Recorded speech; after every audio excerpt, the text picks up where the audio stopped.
Welcome to your Beaufort County News Headlines. I'm Matt Goldin, and here are today's top stories. The Beaufort County Sheriff's Office is warning the community about a new kind of scammer, one who targets people whose loved ones are in jail or those who have just gotten out themselves. Lieutenant Eric Calendine says the department is aware of 2 incidents where a scammer who has called victims from the same phone number has used this new tactic.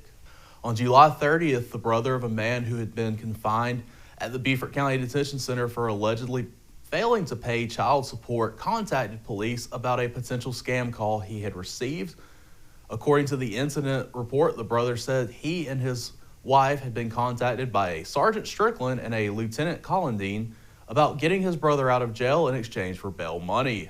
According to spokesperson Master Sgt. Danny Allen, there is no one from the department named Sergeant Strickland. The scammer told the brother that if he obtained $1,200 and followed a set of instructions, his brother would be released from jail. The scammer isn't just in it for the money either. Another woman who had just been released from jail on bond received a call from the same scammer claiming to be Sergeant Strickland. She did not file a report with the sheriff's department, but was sure to make them aware of her situation. The scammer told the woman she needed to set up an ankle monitor as part of her bond and asked her to send him intimate photos. Will the deluge of rain that Tropical Storm Debbie dumped on the Lowcountry be another gut punch to the struggling Beaufort area shrimp industry? Maybe, if the downpour flushes away juvenile shrimp currently growing in the salt marsh tidal creeks.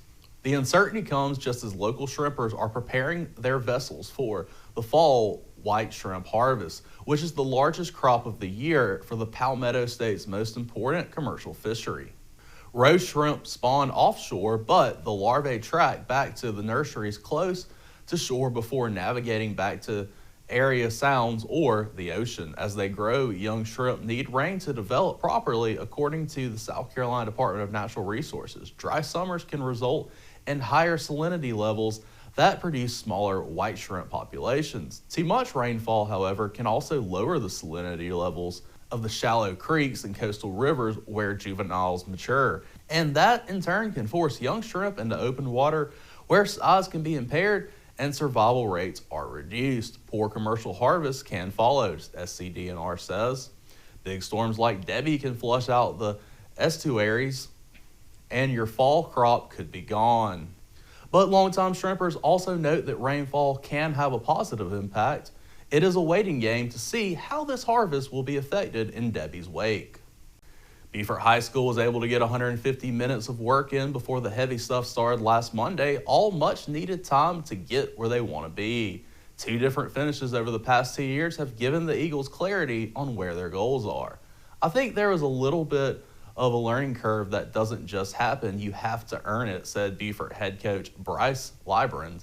So now I think those seniors understand that there's a lot of work that goes into it, a lot of leadership that goes into it, so you can get back to that place. The Eagles went on to finish 7-5 and make a trip to the playoffs for the 5th consecutive year under Bryce Librand. The players feel that the difference between a title and first round exit was execution. Leadership is the main focus for Beaufort. With a senior class that's been on the biggest stage, the hope is that they can come along with the intangibles. Samari Bonds will start at quarterback for a 3rd year and feels that he can lead by example. The Eagles host a scrimmage against Somerville tonight, and then we'll have another scrimmage on the road at Ashley Ridge Friday. For more information on any of these stories, please visit the sources on the screen, and as always, you can head to BeaufortCountySC.gov for press releases straight from Beaufort County. Thanks for tuning in to your Beaufort County News Headlines. Have a great day, Beaufort County.